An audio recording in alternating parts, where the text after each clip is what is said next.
ওই যে জামাতের আমির একটা ছোট বাচ্চাকে একটু চুমু দিয়েছে, ওর নাম দিয়ে দিয়েছে চুম্মা বাবা। অথচ কয়দিন আগে দেখলাম ওই আর এক দলের নেতা যারা চুম্মা বলছে সে আবার এক মহিলা চুমু দিচ্ছে। এবার কি বলবো? কথা কয় না। ওই সবার বাসায় গু আছে ভাই, খালি লোকের বাসারটা দেখি বেড়াই। কথা কয় না, কথা কয় না। ভাই এই বাঙালি তো নাম দিতে দেরি করে না গো, একটু কিছু হলেই অমনি একটা নাম দিয়ে দেয়। আসলে ছোট মানুষকে যদি ভালোবেসে চুমু খায় এটা কি গুনার কাজ?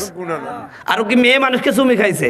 আমরা তো ছোট বাচ্চা দেখলেই বিশেষ করে মা বোনরা 2-1 বছরের বাচ্চা দেখলেই কোলে নিয়ে সমানে চুমু মারে, তাহলে আমি ওনার নাম দেবো নাকি চুম্মা বোন? কথা কয় না, কথা কয় না।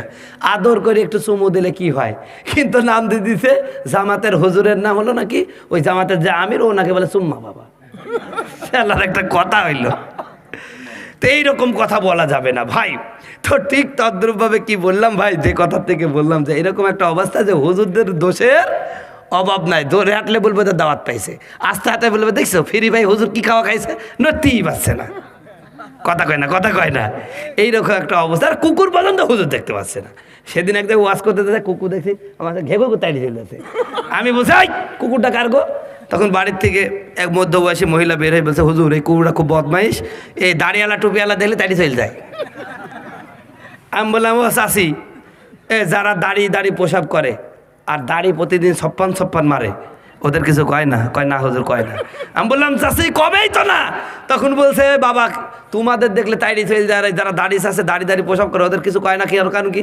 না চাষি যারা দাড়ি আছে আর দাড়ি পেশাব করে কুকুর জানে তো আমার যাইতেই ভাই। কথা কয় না, কথা কয় না। ওরাও দাড়ি পেশাব করে, কুকুরও দাড়ি পেশাব করে। কথা করছে না কেন? এই জন্য ওদেরকে কিছু বলে না। আর আমরা হুজুর ওই মিলে না দেখলেই একটু রাজাকার গন্ধ বাড়ায়। কথা কয় না, কথা কয় না। হুজুর দেখলে একটু নাড়তে মন যায়, কয় হুজুর দাঁড়ের রাজাকার। আমার উস্তাদ মামুনুল হক ষড়যন্ত্র করে তারে ফাঁসাইলো, নাম দিছে 501 নাম্বার। নাউজ করে 501 নাম্বার। যারা আলেমদের এইভাবে বেইজ্জতি করো, আল্লাহ না জানে তোরে যে কি করবে আল্লাহ ভালো জানে। কথা কয় না, কথা কয় না। जो शख्स नेका के बाद पैदा होते हैं वो आलिम को इज्जत करते हैं, और जो नेका के पहले पैदा होते हैं वो आलिम को बेइज्जती करते हैं। কথা বলুন ঠিক কিনা? যাদের জন্ম বিবাহের আগে ওরাই শুধুমাত্র আলেমদেরকে ছোট করে বেইজ্জতি করে। কথা বলুন ঠিক কিনা? বাংলার শ্রেষ্ঠ সন্তান আলেম উলামা, এই বাংলাদেশে আলেমরা যারা নেতৃত্ব দিয়েছে কারো বাবার ক্ষমতা নাই কোন আলেম 10 টাকা চুরি করেছে। যারা চোর তাদের আবার বড় কথা।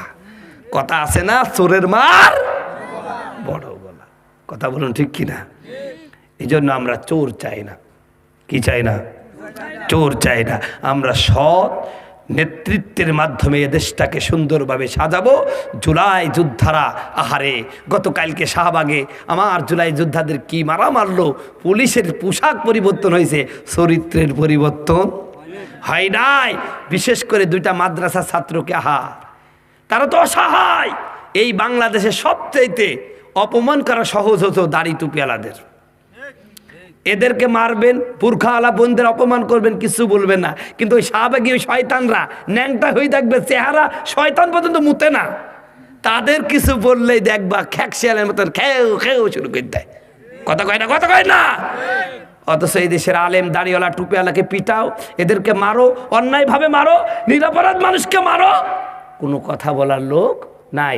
এজন্য আজও বলেছি, হে উলামায়ে কেরাম, আর কত বিভেদ করবা? আসো এক হও।